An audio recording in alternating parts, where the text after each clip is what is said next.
Eh, yung mga kababayan, mga kabarangay, kumusta po kayong lahat? At magandang araw po sa inyong lahat. Mga kababayan, mga kabarangay, ang content natin ngayon is magso-social experiment po si Daddy ulit. Pero ang social experiment na ito, yung mga kababayan, ay kadahilanan.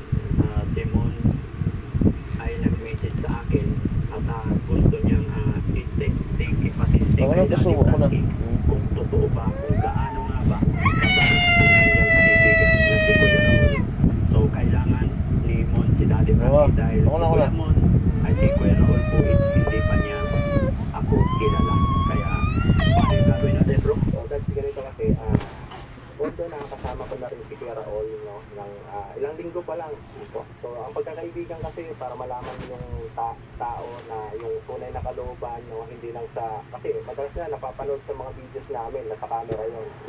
So, ngayon, hindi naman ako kuha sa ilang linggo lang na magkakasama kayo para makuha yung loob at yung ugali na malalaman mo talaga kung tunay na tao, kung magandang kalooban si Kuya Raul. So, ngayon, kinonta ko tulad ni Daddy Frankie, tulad ng sinabi ni Daddy Frankie, kinonta ko po si Daddy Frankie kasi yung content Daddy Frankie po ay connected, no, parang match sila bilang isang social experiment.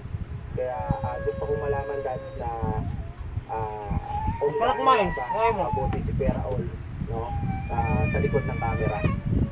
Yun. So, mga kababayan, dito natin malalaman at susubukan ko kung hanggang saan nga ba ang kabutihan, kung mayroon nga bang mabuting kalooban si Kuya Raul. At sa aking pagpapanggap, mga kababayan, kunwari po ako ay nangangalakal na naligaw doon sa kanyang lugar.